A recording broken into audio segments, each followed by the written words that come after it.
Hey you guys, welcome back to another video. Thank you so much for stopping by. If you're new to my channel, my name is Ani, and today's video, of course, I will be doing my spoiler-free review on the book Eaters by Sunyi Dean. This book I recently hauled and read it last week, and I believe it came out in August, if I'm not incorrect. So this is fairly a new book, and I thought I would give you my opinion. Of course, like I said, it's going to be all spoiler-free.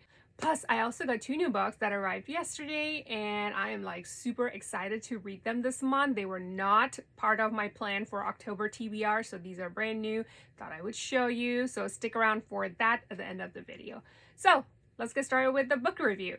First of all, this book is supposed to be a fairy tale, fantasy, and I guess horror, but I got none of those vibes from this book, just FYI. A Book Eaters book about a group of people, or you can just say species, who eats books instead of food. And by eating them, they get to remember everything from the book. So they describe mystery thriller books as spicy, and then romance books as like sweet and delicious. And of course, you know, for bad kids, they get like bad, you know, old books. So of course this story is set in England, and these group of people, the book eaters, they pretty much stay away from humans and secluded at a pretty much like a countryside. These group of people are kind of like going extinct, so the women are pretty much like raised to have a marriage by contract and, you know, pretty much for childbearing. That's it. So this book highly focuses on patriarchy and control and losses that Devon will face, which is the character we are actually following throughout the whole book. Devon, growing up in one of these families, the book eater families, her diet mainly consisted of cautionary books and fairy tales, stuff like that. And of course, when she is of age, she's married, she has a daughter, you know, everything's good until she has a son named Kai.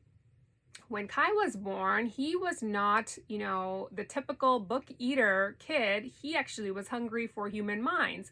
And Devon knew that that's not normal, and she would have to protect him at all costs. Of course, this book feels more like a dark fantasy, dystopia fantasy, in my opinion. And going into this book, when I purchased it, which I actually have a book haul on, including this book in it, and if you want to check that out, I'll leave the link right here. So yeah, going into the book, I was thinking it was going to be more like a fairy tale type of, you know, fantasy, but it's not. I mean, the book was definitely weird for sure. I would give it that. The story is not a kind of like a light fantasy read type or what we're used to. It's more of a thought-provoking type of fantasy, and it's very complex.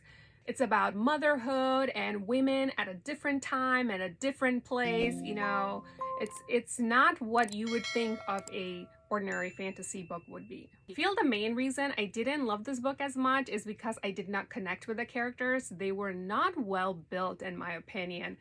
That's kind of my, you know, whole issue was I was not connecting with the characters. I didn't care for them. I didn't love them. I didn't, you know, even hate them. So like, no emotions from me. I mean, there's, you know, there are times when I'm like, I don't like that character. That person is just annoying. None of that either. So I think that was my main issue with this book, that I didn't connect with the characters because they were not well built or maybe not well presented. So unfortunately, this is only going to be 2 stars for me. I feel like, you know, I hate to do this because I really, really wanted to love this book. I was so excited to read this book before it even came out. So here we are. Okay, so now for the exciting part, or most exciting part of this video, should I say, is the 2 books that I received yesterday, and I wanted to show you guys. And these were not going to be part of my October TBR, but they are now. So there's this author that I've been meaning to check out for a really, really long time, and there's this one specific book that I keep like eyeballing but have not purchased it yet. Instead, I purchased this 2 other books that I thought would be perfect for the month of October, and it is My Best Friend's Exorcism by Grady Hendrix, and the second one, Horror Store, which looks like an IKEA catalog. So first of all, let's just take a moment to look at this cover. It is just so cool. It is 80s VHS inspired, I guess. It's just so cool. I absolutely love it. I grew up watching, you know, VHS, and of course I something like this, I remember. And I think my mom, she probably still has the videos that my brother and I used to watch when we were younger. But yeah, like the VHS form. So anyway, side note. And the book is about two best friends named Abby and Gretchen, and they're like, you know, high school girls. They go on skinny dipping one evening and something happens where Gretchen starts to act weird the next day and all, you know, irritable and different, and Abby is certain that she is actually possessed. So of course, Abby's going to do everything in her power to help Gretchen out, and of course we're going to be finding out what this book is really about. So when I was looking into this book, I found out that this book is actually, it says that it's thriller, but I thought it was going to be horror for some reason, of course because of the cover. So I'm not really sure what, you know, I will be finding out going into this book. You know, we'll have to let you know, but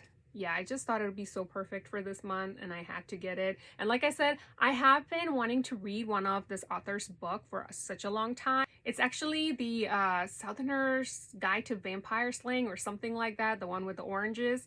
And yeah, I've been like meaning to get that book for so long, but ended up getting these two instead.